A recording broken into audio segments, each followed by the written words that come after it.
रमजान मासे एमन कोनो काज करिओ ना जे आल्लाह रब्बुल आलामीन ना जानी बेजार हইয়া তোমার সিনার ভিতরে যেন কোনো মোহর না মারে। কথা ঠিক কি না? সুম্মুম বুকমুন উমিয়ুন ফাহুম লা ইয়ারজিউন, যেই সিনার ভিতরে মোহর পড়ে যাবে তার ঈমান নসিব হবে না। এই জন্য আমার বাজানদেরকে বলবো, পর্দা আলে মা বোনদেরকে বলবো, রমজান মাসে রোজা সামনে আসতেছে, দোয়া করেন আল্লাহ আমাদের হায়াতকে বাড়িয়ে আপনি রমজান পর্যন্ত পৌঁছাই দেন। আল্লাহ হুশ থাকতে, জীবন থাকতে পর্দার আড়ালের মা বোনরা যারা শুনতেছেন, রমজান মাসের একটা রোজাও ছাড়বেন না, এরকম নিয়ত কে কি করতে পারে? হাত উঠান। নারায়ে তাকবীর। সবাই হাত উঠেছেন, দুই একজন বাদ আছে পাশে তাকাই দেখেন তো। আলহামদুলিল্লাহ, হাত নামা। সবাই বলেন আল্লাহুম্মা আমিন। আল্লাহ আপনি কবুল করে নেন। এই রোজা রাখলে খুব কষ্ট হয় নাকি? অনেকে তো বলে হুজুর রোজা রাখলে কষ্টের শেষ নেই, এগুলো ফাও কথা। যারা ছোট ছোট বাচ্চারা রোজা রাখে কি বলে, মনে একটু খুঁতখুতি। খুঁতখুতি কি? খানা সামনে দেখি খাইতে পারি না, পানি সামনে দেখি খাইতে পারি না। বরঞ্চ এই রমজান মাসে যদি এক মাস ঠিক মতো রোজা রাখেন, এমন কতগুলো রোগের উপকার আল্লাহ রাব্বুল আলামিন দান করে, এখন পর্যন্ত কোন ডাক্তার এই রোগের কোনো ঔষধই আবিষ্কার করতে পারে নাই। তাহলে দুনিয়ার দিক থেকে উপকার আছে না নাই? এই যে কোলেস্ট্রল সহ এই বিভিন্ন কায়দায় কায়দায় চর্বি যাবে না, রোজা ঠিক মতো রাখলে আল্লাহর মধ্যে সব ভালো হয়ে যায়। কি তাহলে দুনিয়ার দিক থেকে উপকার আছে না নাই? এই যে আমার বাজানদেরকে বলবো, খবরদার রমজান সময় রোজা ছাড়বো না। কি আল্লাহ কবুল করুক। রমজান মাসের ভিতরে বিশেষ করে 4টি আমল বেশি করার জন্য আল্লাহ রাসূল সাল্লাল্লাহু আলাইহি ওয়াসাল্লাম বলছেন। এর ভিতরে একটা আমল হলো কালিমার জিকির বেশি করা। কি জিকির? কালিমার জিকিরটা কি? লা ইলাহা ইল্লাল্লাহ, লা ইলাহা ইল্লাল্লাহ, লা ইলাহা ইল্লাল্লাহ, লা ইলাহা ইল্লাল্লাহ মুহাম্মাদুর রাসূলুল্লাহ সাল্লাল্লাহু আলাইহি ওয়াসাল্লাম। মুসা আলাইহিস সালাতু ওয়াস সালাম বলেন, মালিক আপনি আমাকে এমন একটা আমল শিক্ষা দেন যেটা আপনার ভিতরে আমার ভিতরে স্পেশাল, আর কারো জন্য না। আল্লাহ রাব্বুল আলামিন বলে, হে জামানার নবী মুসা, তুমি বেশি বেশি বলো লা ইলাহা ইল্লাল্লাহ, লা ইলাহা ইল্লাল্লাহ, লা ইলাহা ইল্লাল্লাহ মুহাম্মাদুর রাসূলুল্লাহ। মুসা আলাইহিস সালাতু ওয়াস সালাম বলে, মালিক এইটা আমার আপনার ভিতরে স্পেশাল কিভাবে হলো? এটা তো সবাই বলে, এই কালিমা তো সবাই বলে, আপনার যে স্পেশাল। আল্লাহ রাব্বুল আলামিন বলে, হে জামানার নবী মুসা, এই কালিমার যে কত ওজন, ও মুসা তুমি যদি জানতা, দুনিয়ার ভিতরে যত সম্পদ যদি একটা পাল্লায় রাখা হয়, আর শুধু এই কালিমাকে যদি আর একটা পাল্লায় রাখা হয়, ওই কালিমার ওজনে ওই পাল্লাটা ডাইবা যাবে। মান ক্বালা লা ইলাহা ইল্লাল্লাহ ফাদাখালাল জান্নাহ। অন্য রয়াতের ভিতর সে হাক্কান, যে হক আদায় করে কালিমা পড়বে সে বেহেশতের ভিতরে ঢুকে যাবে। বেশি বেশি কালিমার জিকির করা লাগবে। কথা ঠিক কিনা? জিকির তো করি আমরা, জিকিরের উপকারিতা নাই। এই কি উপকারিতা কেমনি দেখেন? এই আল্লাহর বান্দারা নৌকা দিয়া, এই তক্তা দিয়ে নৌকা বানায় না? হ্যাঁ, নৌকা চলে কি পানিতে না চলে? পানির মধ্যে না, তা নৌকা তো পানির মধ্যে চলে। আজ চিন্তা করে, পানি ছাড়া তো নৌকা চলতেই পারে না, তাইলে নৌকার তলিতে কতগুলো ছিদ্র করিয়ে দিই। একটা সম্পর্ক তৈরি হোক। তাহলে তোমাকে সহ নৌকা সহ সমুদ্রে ডুব দিয়ে তোমাকে শেষ। কথা ঠিক কিনা? মাঝি, নৌকা চলবে পানির মধ্যে, খবরদার সতর্ক থাকা লাগবে। ওই পানি যেন তোমার নৌকার ডরার মধ্যে না জমতে পারে। ঠিক না বে ঠিক? চলবে তো নৌকা পানির ভিতরে, সতর্ক থাকা লাগবে না? এরপরে যত সতর্ক থাকে না কেন, কিছু না কিছু পানি ওই নৌকার ডরায় কিন্তু জমতে চায়, চায় না? এই জন্য দেখবেন প্রত্যেক নৌকার ভিতরে একটা সেচের ব্যবস্থা আছে। আমরা হেউতি কয় না, হেউতি, হেউতি দিয়ে পানি জমছে, হেউতি দিয়ে সেচ করে ফেলাইয়া দেয়। স্টিল বোর্ডের ভিতরে এরকম পানি সেচ করার ব্যবস্থা আছে না নাই? হ্যাঁ, আল্লাহর বান্দারা, পর্দা আলে মা বোনেরা, আমরা চলি দুনিয়ার মধ্যে, কিন্তু দুনিয়ার মোহাব্বত যেন কলবের ভিতরে না জমে। বাইং মাছ থাকে কাদার ভিতরে, কিন্তু বাইং মাছের ভিতরে কোনো কাদা লাগে না। আল্লাহ ওয়ালারা থাকে দুনিয়ার ভিতরে, কিন্তু দুনিয়ার কোনো মোহাব্বত কলবের ভিতরে জায়গা হয় না। বলেন কথা ঠিক কিনা? চলি আমরা দুনিয়ায়, যত সতর্ক থাকি না কেন, কিছু না কিছু দুনিয়ার মোহাব্বত ওই কলবের ভিতরে জমা হয় না। এই জন্য একটা সেচের ব্যবস্থা লাগবে না? সরকার লাগবে না? আসতে কয় যাই লাগবে না?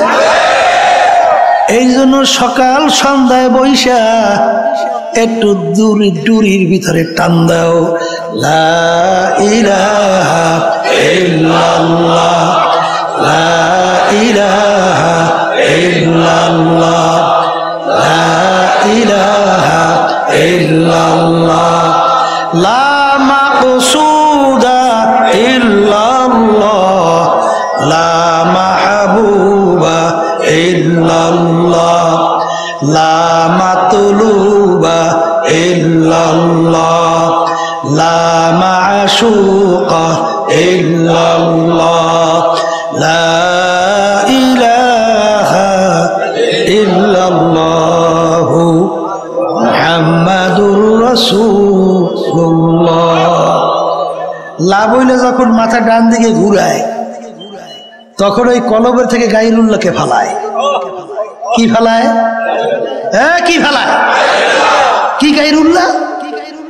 আমার কলবের ভিতরে ভাব, আমি পীর, আমি মুফতি, আমি মুহাদ্দিস, আমি শাইখুল হাদিস, আমি অমুক জমিদার, আমি চেয়ারম্যান, আমি মেম্বার, আমি এমপি, আমি মিনিস্টার, আমি বড় বংশের, আমি অমুক তমুক সমুক।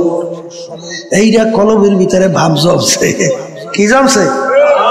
এখন এই ভাব কলব থেকে দূর করার জন্য লাভ হইলে লাল তরোয়া দিয়ে কাটতে থাকে। কিছু নাই, গায়রুল্লাহকে কলব থেকে ফালাইতে থাকো, ফালাইতে ফালাইতে এরপরে ধাক্কা দাও, জরব দাও, ইল্লাল্লাহ ইল্লাল্লাহ ইল্লাল্লাহ ইল্লাল্লাহ। আমার কলবের ভিতরে আল্লাহই আছে। কথা ঠিক না? ঠিক। এই এরকম গায়রুল্লাহকে ফালাইয়া কলব পরিষ্কার করিয়া এক আল্লাহর বান্দা বলে, हर तमन्ना दिल से रुखसत हो गई, हर तमन्ना दिल से रुखसत हो गई, अब तो आजा अब तो खिलवत आ गई। হে আমার মালিক, এখন আপনি আমার কলবের দিকে একটু তাকাইয়ে দেখেন। এখন আমার কলবের ভিতরে আর গায়রুল্লাহ কিচ্ছু নাই, সব ফালাই দিছি। এখন দয়া মায়া করে আপনি একটু আমার কলবের মধ্যে আসে। কথা ঠিক না? ঠিক। এই জন্য আমার বাজানদেরকে বলবো, এই কালিমার জিকির বেশি বেশি করা লাগবে কি লাগবে না? জোরে কান লাগবে কি লাগবে না? বর্তমানে কিন্তু একদল বাইরে এসে আল্লাহর জিকির তো করেই না, বরং আল্লাহর জিকিরের বিরোধিতা করে, আছে না? আমরা জিকির করি সুবহানাল্লাহ, অর্থ কি আল্লাহ পবিত্র। আল্লাহ কি? এই ওই শ্রেণীর লোক নাম দেয় ইসলাম, ওরা কয় আল্লাহ পবিত্র। এটা বললে বললে আমাদের বারবার সার্টিফিকেট দেওয়া লাগবে। জোর কর নাউজুবিল্লাহ। উদাহরণ দিয়া বলে, যেরকম কেউ যদি বসে বসে বলে আব্বা আব্বা আব্বা আব্বা, বাপ কি কইবে? ছেলেটা পাগল হইছে, কি কইবে? ওরে তাড়াতাড়ি মেন্টাল হসপিটাল পাবনা নিয়ে যা। ঠিক আমরা এরকম বসে বসে বলি আল্লাহ আল্লাহ আল্লাহ আল্লাহ আল্লাহ আল্লাহ, আবার আমরা বলি সুবহানাল্লাহ সুবহানাল্লাহ সুবহানাল্লাহ সুবহানাল্লাহ। ওরা উদাহরণ দেয়, আল্লাহ বলে বলতেছে যে এইটা পাগল হইছে, ওইটারে মেন্টাল হসপিটাল নিয়ে ভর্তি কর। জোরে বলেন না আউযুবিল্লাহ। এইটা যদি কেউ যাই না শুই না বুঝা কয় কাফের, আসতে কয়। কারণ কি? বেশি জিকির করার জন্য কে বলছেন? আল্লাহ এবং আল্লাহর রাসূল, আল্লাহ এবং আল্লাহর রাসূল। কথা ঠিক না বা ঠিক? তাহলে এই উদাহরণ যদি কেউ দেয়, আল্লাহ এবং আল্লাহর রাসূলকে টিটকারি করা হয় না? নাউযুবিল্লাহ। ঈমান আছে? তাইলে আমরা সুবহানাল্লাহ বলি কেন? আল্লাহু আকবার। মান্না গরদাদ পাকে আস্তাসবিহেশা, মান্না গরদাদ পাকে আস্তাসবিহেশা, লেকে গরদাদ পাকে আস্তাসবিহেশা। সুবহানাল্লাহ শব্দের অর্থ আল্লাহ পবিত্র। আল্লাহ কি? আল্লাহ পবিত্র।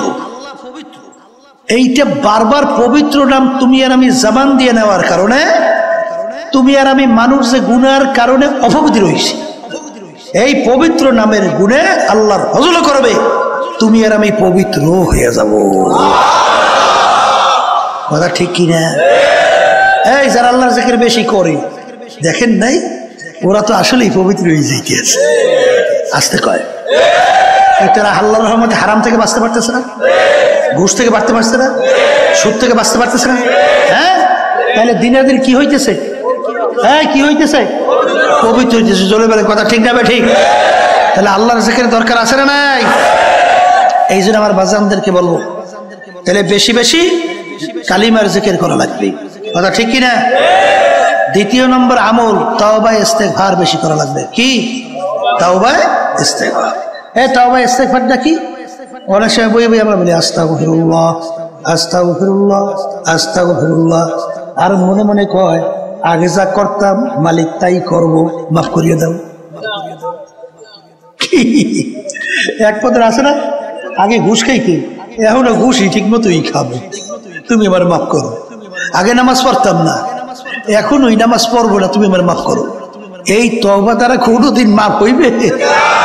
এই তওবার জন্য কয়েকটা শর্ত আছে। তওবা শব্দের অর্থ রোজা, ফিরে আসা। তওবা শব্দের অর্থ নাদামা, লজ্জিত হওয়া। কথা ঠিক না ঠিক? এই আল্লাহর বান্দারা, আদম আলাইহিস সালাতু ওয়াস সালাম, আল্লাহ বলছিলেন গন্ধম খাইও না, খাইছে। গন্ধম খাইও না, খাইছে। আচ্ছা, গন্ধম খাওয়ার পরে আদম আলাইহিস সালাতু ওয়াস সালাম লজ্জিত হয়েছিল না? আসতে কয় এই লজ্জিত হয়েছে, ফিরিয়ে আসছে না? ফিরিয়ে আসছে। শুধু তাই না, আল্লাহর কাছে মাপ চাইছে না? মাপও চাইছে। তাহলে মাপও চাওয়া লাগবে, লজ্জিত হওয়া লাগবে, ফিরিয়ে আসা লাগবে। এই শর্ত যেই তওবার ভিতরে পাওয়া যাবে, সেই তওবা কবুল হবে, কোনো সন্দেহ নাই। কথা ঠিক কিনা? তাহলে তওবা করার সময় খেয়াল করা লাগবে, মালিক জীবনে যত গুনাহ করছি মাফ করো, আর করব না। আমি অপরাধ করছি, আমি নিজে লজ্জিত হয়েছি, তুমি দয়া করে আমাকে মাফ করো।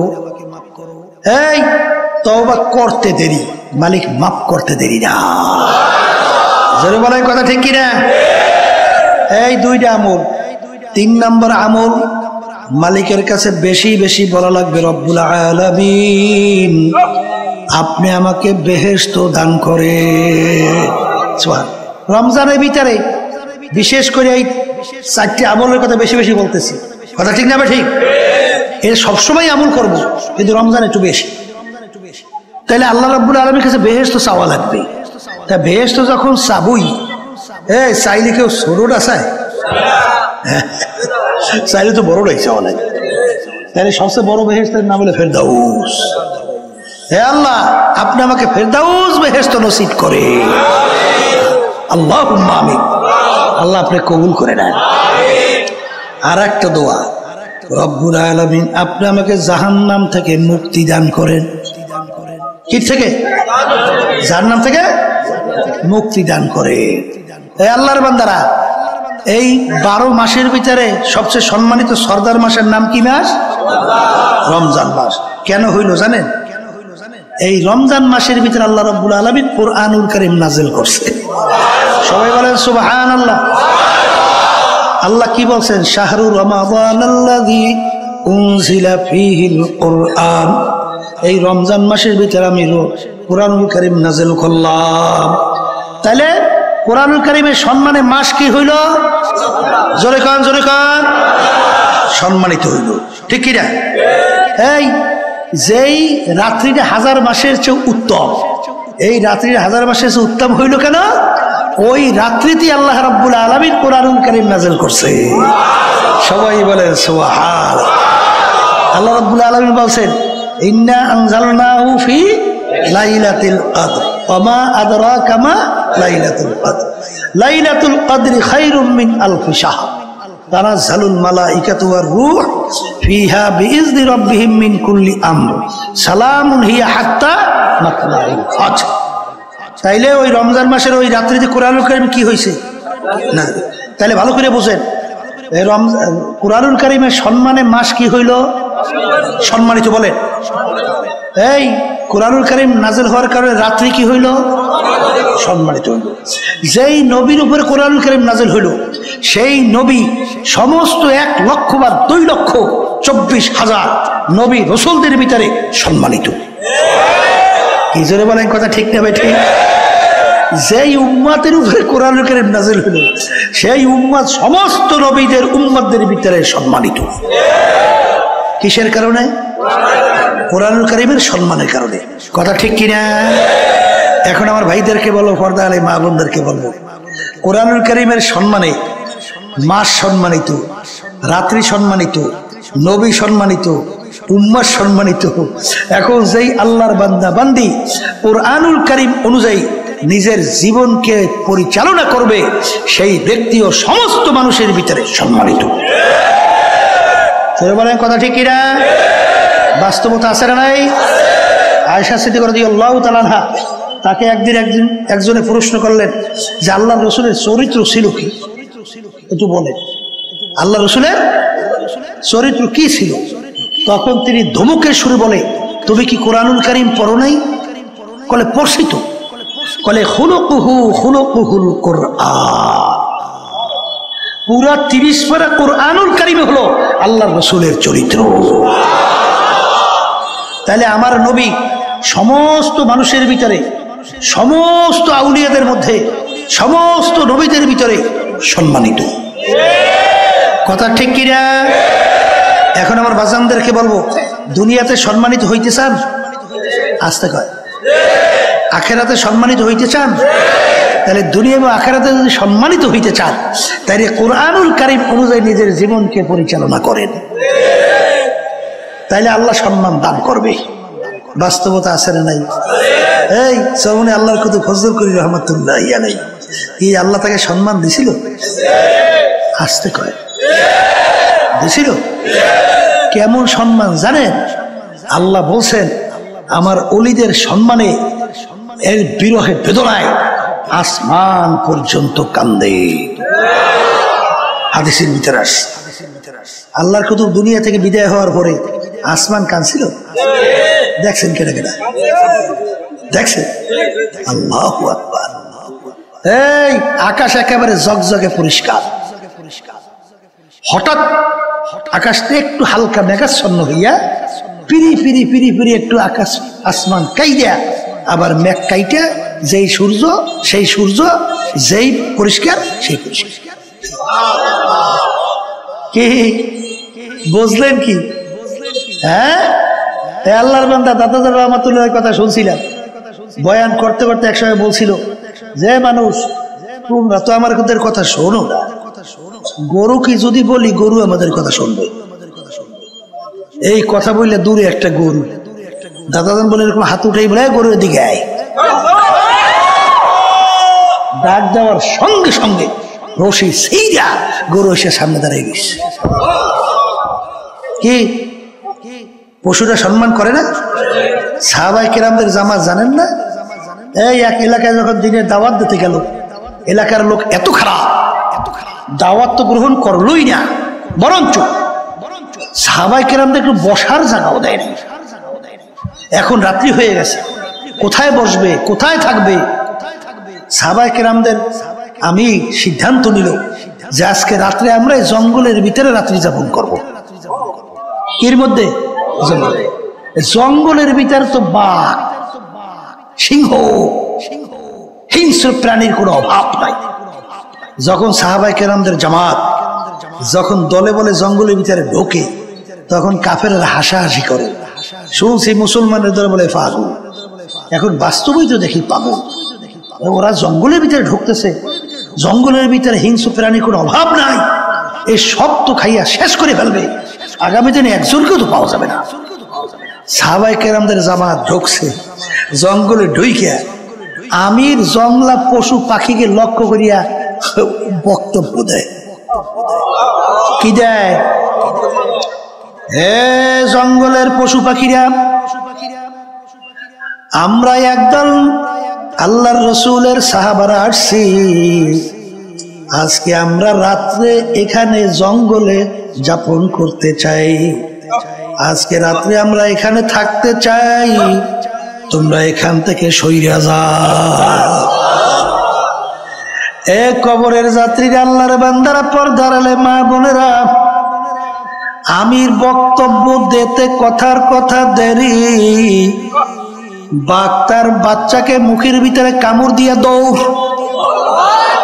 সিংহ তার বাচ্চাকে নিয়ে দৌড়য়, গর্তের ভিতর থেকে সাপ উঠা দৌড়ের পর দৌড়, এমনকি গর্তের পিপিলিকা পর্যন্ত ওইটা পুরা জায়গায় একেবারে পরিষ্কার।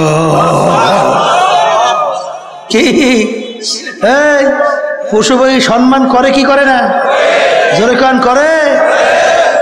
এই জন্য আমার ভাইদেরকে বলবো, পর্দা আলে মা বোনদেরকে বলবো, যদি দুনিয়াতে আখিরাতে শান্তি চাও, সম্মান চাও, বাজান কোরআনুল কারীম অনুযায়ী নিজের জীবনকে গঠন করো। যদি গঠন করতে পারো, দেখবা দুনিয়াতেও সম্মানিত, আখিরাতেও আমার মালিক সম্মানিত করে উঠাইবে। জোরে বলে কথা ঠিক না বে ঠিক? এই আল্লাহর বান্দারা, পর্দা আলে মা বোনেরা, যেই ঘরটা কোরআনুল কারীম অনুযায়ী ঘর পরিচালিত হবে, ওই ঘরটাও কিন্তু সমাজের ভিতরে সব ঘরের ভিতরে সম্মানিত ঘর হিসেবে পরিচয় লাভ করবে। যেই সমাজটা কোরআনুল কারীম অনুযায়ী চলবে, ওই সমাজটাও সমস্ত সমাজের ভিতরে সম্মানিত এবং এই সমাজ হিসেবে পরিচয় লাভ করবে। যদি বলেন কথা ঠিক কিনা? যেই রাষ্ট্র কোরআনুল কারীম অনুযায়ী চলবে, ওই রাষ্ট্র কিন্তু সমস্ত দেশের ভিতরে সম্মানিত রাষ্ট্র হিসেবে পরিচয় লাভ করবে। কথা ঠিক না বা ঠিক? এই জন্য আমার বাজানদেরকে বলবো, পর্দা আলে মা বোনদেরকে বলবো, বাজান ওয়াজ তো শুনলাম, আমল করা হইলো সবচেয়ে বড় কথা। ঠিক কিনা? এই আল্লাহর বান্দারা, পর্দা আলে মা বোনেরা, আমি আপনাদের সামনে আয়াত শরীফ তেলাওয়াত প্রথম করছিলাম। আল্লাহ রাব্বুল আলামিন বলেন, প্রত্যেকটা জানদার যাদের রূহ আছে, একদিন না একদিন তার মৌতের শরাব পান করা লাগবে। ওয়ালাউ কুনতুম ফি বুরুজিন মুশাইয়াদা, কেউ যদি মৃত্যুর হাত থেকে, আজরাইলের হাত থেকে কেউ যদি পাথরের পাহাড় কাইটাও লুকাও, সময় মতো আজরাইল কিন্তু হাজির। বাজান মরণ তো লাগবি। একজন আর একজনকে জিজ্ঞাসা করেছিল, হুজুর মৌতের কোন নির্ধারিত সময় আছে? তখন হুজুর বলছিলেন, হ্যাঁ মৌতের নির্ধারিত সময় আছে। বলে হুজুর কিভাবে? বলে তুমি যেদিন জন্মগ্রহণ করছো সেদিন নির্ধারণ হয়ে গেল তুমি একদিন মরবা, মরণ যেহেতু লাগবে। এখন আমার বাজানদেরকে বলবো, পর্দা আলে মা বোনদেরকে বলবো, এখন দুনিয়ার দিকে তাকাইয়া দেখো। বাজান হারামকে হারাম বলো নাই, ঘুষকে ঘুষ বলো নাই, সুদকে সুদ বলো নাই, পরের মাল ঠগাইয়া নিজের সম্পদ বাড়াতে চিন্তাও করো নাই। সরকারি দলের সঙ্গে জড়াইয়া ক্ষমতার বলে চাঁদাবাজি, টেন্ডারবাজি, বিভিন্ন কায়দায় লুটপাট কইরা সম্পদ তৈরি করলা, একটার পর একটা বাড়ি তৈরি করলা, গাড়ির অভাব নাই। বাজানের চোখ বন্ধ করে মনকে বুঝাও, বাজান তোমার ভিতর থেকে যখন রুটা বের হবে, এখন তাকাইয়া দেখো। বল কেউ দৌড়ায় বাজারে বাঁশ কাটার জন্য, কেউ দৌড়ায় বাজারে ঘরে কাপড় কেনার জন্য, কেউ দৌড়ায় কবর খোদার জন্য, কেউ দৌড়ায় বড়ই পাতা দিয়া গরম পানি খাওয়ার জন্য। আর একদল বলে তাড়াতাড়ি করো, তাড়াতাড়ি করো, বেশিক্ষণ থাকলে ফুইলা ফাইটা পয়সা গন্ধ হইয়া যাবে। এখন তাড়াহুড়া কইরা তোমাকে নামাইয়া নিয়ে যায়। এখন তাকাইয়া দেখো, যেই ঘরের জন্য, যেই সম্পদের জন্য জীবন শেষ করলাম, বাজান সেই ঘরে তোমাকে জায়গা দেয় না। হারামকে হারাম মনে করো নাই, ঘুষকে ঘুষ মনে করো নাই। বাজান যেই সম্পদ তুমি আমার মালিকের হুকুমের বিরুদ্ধাচারণ করলা, রসুলের হুকুমের বিরুদ্ধাচারণ কইরা কামাই করলাম, এত টাকা রাখবা কোথায়? কাপড়ে যে পকেট না। এই আল্লাহর বান্দারা, পর্দা আলে মা বোনেরা, এখন তাকাইয়া তাকাইয়া মনকে বুঝাও রে মন। আল্লাহ তোমার গায়ের জামাটা পর্যন্ত কাইটা বের করে ফেলায়, কোমরের তাগায় চাবিটা কাইটা নিয়ে যায়। এখন তাকাইয়া দেখো, সাদা তিনটা কাপড় দিয়া তোমাকে প্যাঁচ দেয়, মাথার ভিতরে, মাজার ভিতরে, পায়ের ভিতরে বান্ধে। এখন তাকাইয়া দেখো কেমন একটা প্যাকেট করে ফালাইয়া রাখছে। এখন মনটাকে বুঝারে মন, কই গেল আমার পীরগিরি, কই গেল আমার মুফতিগিরি, কই গেল আমার মুহাদ্দিসগিরি, কই গেল আমার ইমামগিরি, কই গেল আমার মেম্বারগিরি, চেয়ারম্যানগিরি, কই গেল আমার এমপিগিরি, কই গেল আমার টাকার গরম, ক্ষমতার গরম, কই গেল আমার বংশের গরম, কই গেল আমার শিক্ষার গরম, কই গেল আমার সভাপতিগিরি, আমার সেক্রেটারিগিরি। এখন তাকাইয়া দেখো, তোমাকে যখন প্যাকেট কইয়া ফেলাইয়া রাখে, এখন মনটাকে বুঝাও রে মন, এই বান্দের মাধ্যমে তোমাকে সিগন্যাল দেয়। আরে মাথার বান্দে বুঝা গেল রে মন, আর কোনদিন মাথা নাড়ার শক্তি দেয়। বাজার বান্দে বুঝা গেল রে মন, আর কোনদিন উঠে বসা শক্তি নাই। পায়ের বান্দে বুঝা গেল রে মন, আর কোন দিন হেঁটে চলার শক্তি নাই। এ কবরের যাত্রী, এখন তাকাইয়া দেখো, তোমাকে নিয়ে কবরের ভিতরে রাখলো। এখন বাজান কবরের রাইখে বাঁশের ছাউনি শুরু হয়ে গেল। এরপর বাজান কেলার বরফ দেওয়া শুরু হয়ে গেল। এখন মাটির উপরে মাটি, এখন আর কেউ কবরে নাই। এখন নাফরমান ডাক দিকে তাকাইয়া দেখে মাটি, বামে দেখে মাটি, নিচে মাটির বিছানা, উপরেতে চাপা মাটি, ভাইগা যাইতে পারবা না। এখন নাফরমান দিক বিদিক হারাইয়া এখন আমার মালিককে ডাকে করুণ সুরে, আল্লাহ আল্লাহ আমার মালিক ডাক দিয়ে হলে মো খারাপ, দুনিয়ার ভিতরে তোদেরকে পাঠাইছিলাম আমার ইবাদতের জন্য। ফজরের সময় মুয়াজ্জিন আমার পক্ষ থেকে তোকে যখন দাওয়াত জানাইলো, আসসালাতু খায়রুম মিনাল নাওম, ঘুম হইতে নামাজ ভালো। আমি তোর বিচার চাইয়া চাইয়া দেখি তুই ল্যাপ কম্বল মুড়া দিয়া নাক চাইনে ঘুমাও। তুই আমার হুকুম পালন করার জন্য তুই মসজিদে নামাজে যাও না।